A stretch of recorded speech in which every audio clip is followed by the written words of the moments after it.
Peter Thiel co-created Palantir, an AI technology company linked to US military organizations like the CIA, Pentagon, and FBI. Its tools aid the Israeli military in conflicts with Palestine and Ukraine against Russia. A notional example, an escalation could start with something as simple as the Chinese military conducting a routine exercise in the South China Sea.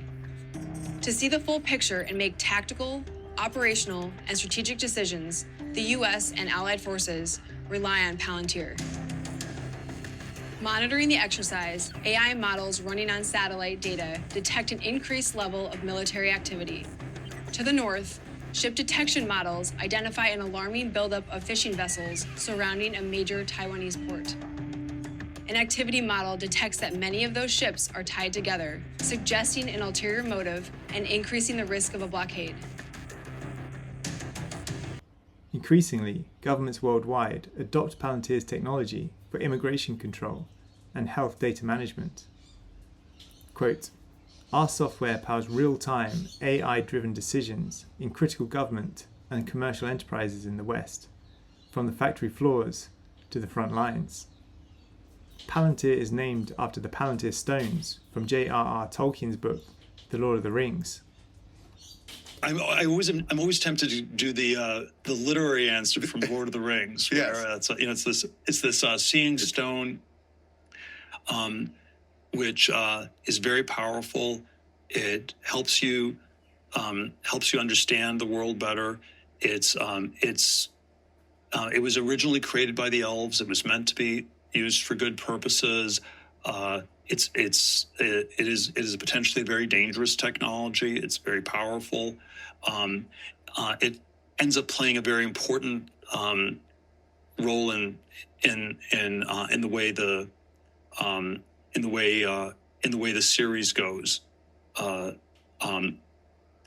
Because anyway, I can go. We could do the entire Lord of the Rings thing, and I know you love the references. Yeah. And basically, there are, and it ultimately gets used for good, even in the Lord of the Rings, where Aragorn shows Sauron the sword, Anduril, the sword that was reforged with which the One Ring was cut off Sauron's finger in the Palantir, and he retakes the Palantir for good, and then Sauron is fooled into launching a premature attack, and then that's how the hobbits get to Mount Doom in Mordor and destroy the One Ring. And so there's sort of all these. So the Palantir ultimately does get used for good. In Tolkien's legend, the Dark Lord Sauron captures the Palantir stones, using them for surveillance, prophecy, and the subjugation of Middle-earth. Peter Thiel now cautions against a modern-day analogue to Sauron, who might exploit the exact same AI tools that Thiel himself deploys through Palantir. In a recent interview, Peter Thiel was quizzed about his interest in the Antichrist. This is my very specific question for you, right? Is that you're an investor in AI. You're deeply invested in Palantir, in military technology, in technologies of surveillance, and technologies of warfare, and so on, right? And it just seems to me that when you tell me a story about the Antichrist coming to power and using the fear of technological change to sort of impose order on the world, I feel like that Antichrist would maybe be using the tools that you were building, right? Like, wouldn't the Antichrist be like, great, we're not going to have any more technological progress, but I really like what Palantir has done so far, right? Yeah, I mean, isn't that a concern? Wouldn't that be the irony of history would be that the man publicly worrying about the Antichrist accidentally hastens his or her arrival? In a bizarre 4-day San Francisco lecture series on the Antichrist, he explored such risks. Quote, "What I will focus on is the most common and most dramatic interpretation of Antichrist, an evil king or tyrant, or anti-messiah who appears in the end times. The private event banned recordings, photos, or videos emphasizing secrecy. Thiel equated Antichrist with a one-world state, yet he fears regulators more than AI's power itself. He argues that international agencies, environmentalism, and tech guardrails hasten the Antichrist rise, even labelling Greta Thunberg as a legionnaire of it. Dare you? Obviously, we cannot put AI technology back into Pandora's box, but the lack of talk on how to protect individuals' privacy and rights is conspicuously absent in these sorts of conversations. There are many that claim that it is Palantir's customers, such as the CIA and FBI, that are already using AI to keep other countries poor and dependent and maintain their control of the world. Can a man who is co-founder of a company like Palantir really be considered to be fighting against a one-world state or the Antichrist? Peter Thiel is a member of the Bilderberg Steering Committee, which is a roundtable group whose aim is to bolster a consensus around free market Western capitalism and its interests around the globe. The Bilderberg Group has major influences on the policies and talking points at the WEF, UN, World Trade Organization and investment companies like BlackRock, State Street and Vanguard. If there was a plan to create a one-world state, I'm sure that Peter Thiel and his friends would know. History doesn't repeat itself, but it rhymes. Have we seen similar threats of totalitarianism in the West before? Yes, before World War II, when communism was viewed as an existential threat to Western freedom, fueling arguments for authoritarianism and rapid technological advancement. Peter Thiel draws a parallel, citing Nazi jurist Carl Schmitt as a major influence in his lectures. Schmitt justified the Nazi regime as a sovereign defense against communism's threat to Germany and Europe.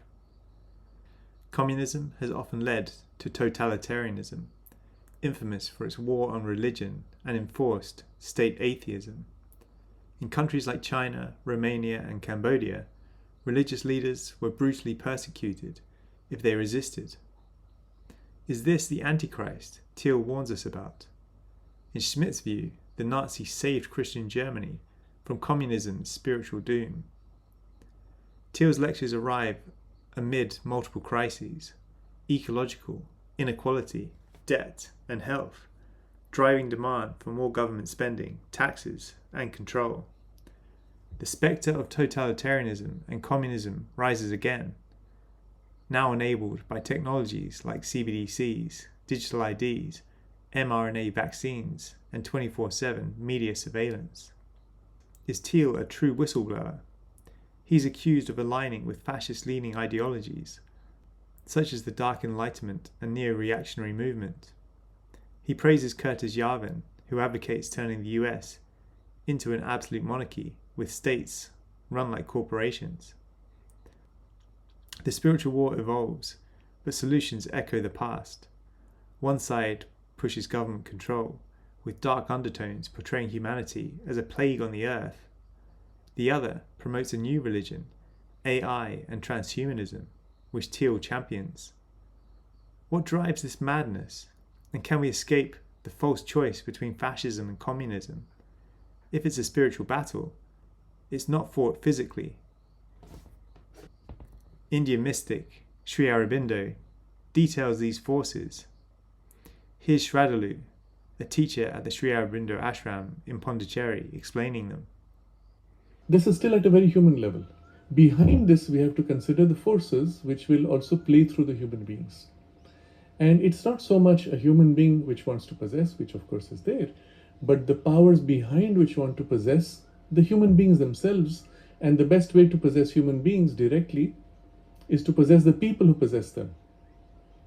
So the moment a person rises like this of a reasonably strong control center, those powers which want to control human beings will tend to align with this person and begin to infiltrate their thoughts, their emotions, their drives, their passions.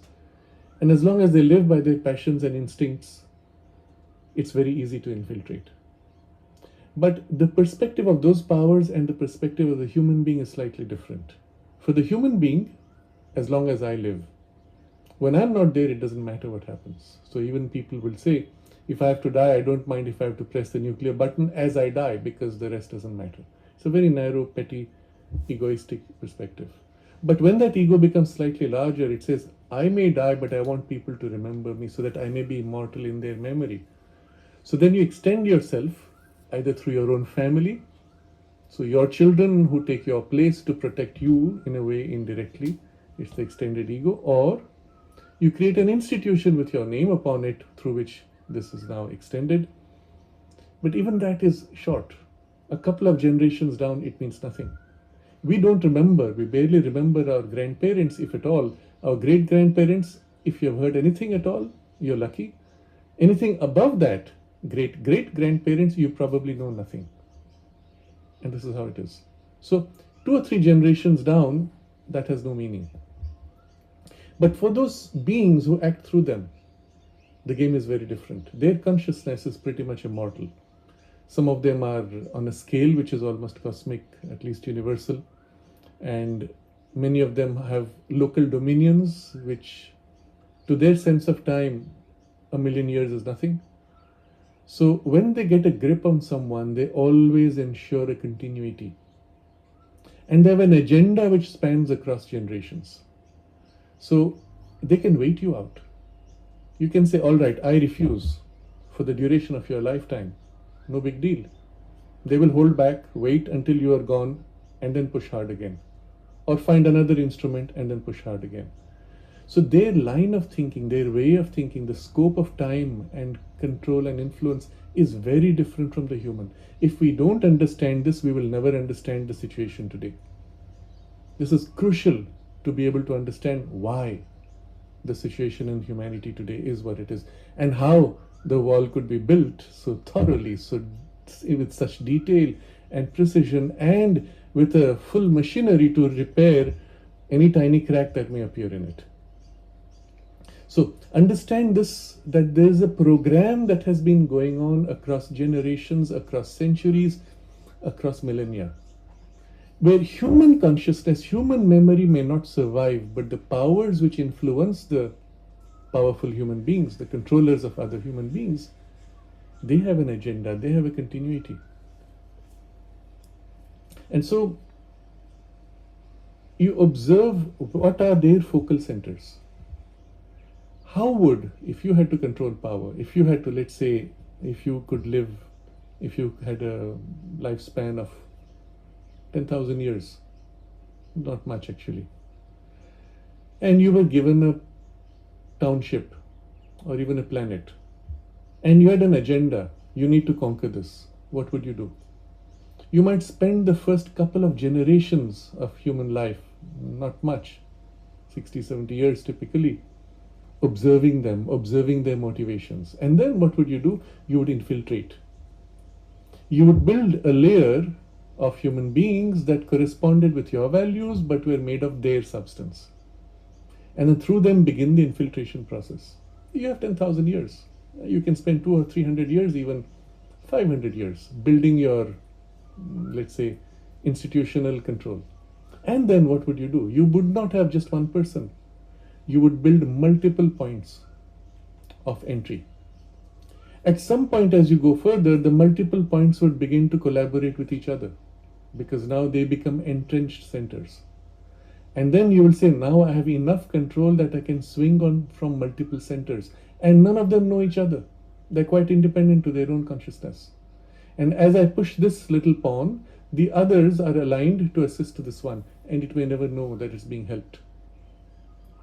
So now you have one entity operating behind the scenes, invisible to the humans, pushing motivations, influences, suggestions, actively giving power to those who are more receptive as mediums, and playing the game of pawns. Occasionally finding somebody with greater potential, doing more harm or more control, expansion, and then eventually nurturing more and more people of the more greater potential. Or if you see somebody who seems to rise with some potential, this one I need to catch before it goes a different direction. So reach out to them while they're young.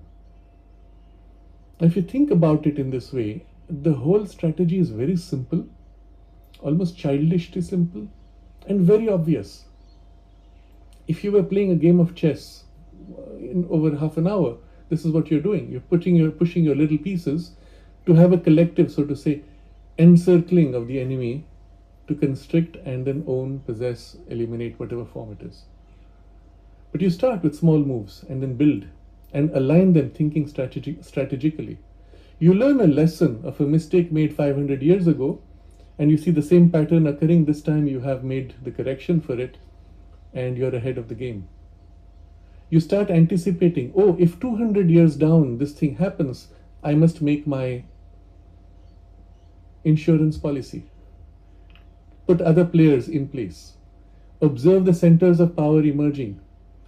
Something which to the human mind we barely bother to do looking back the last 200 years. How much of what we are taught in history is actually a study of how things happen in this way, that we could learn lessons for application today? Mostly it is names and dates and events given almost arbitrary value, but not strategic value. Now, when you start thinking like this and observing like this, you see the exact same pattern everywhere. Except that with this long-term perspective, you can build entrenched centers and protect them. Going back 1,000 years, not a big deal. And given enough time, you realize the one you choose as your next power center, as the head of your institution, might get compromised. You create a backup. If the backup gets compromised, you have a third level, again, insurance policy by which you can eliminate them. And this, you must understand, the consciousness driving it all is something much larger. Could fascists and communists be puppets of the same occult forces in a larger plan? To fight back, tune into the next video.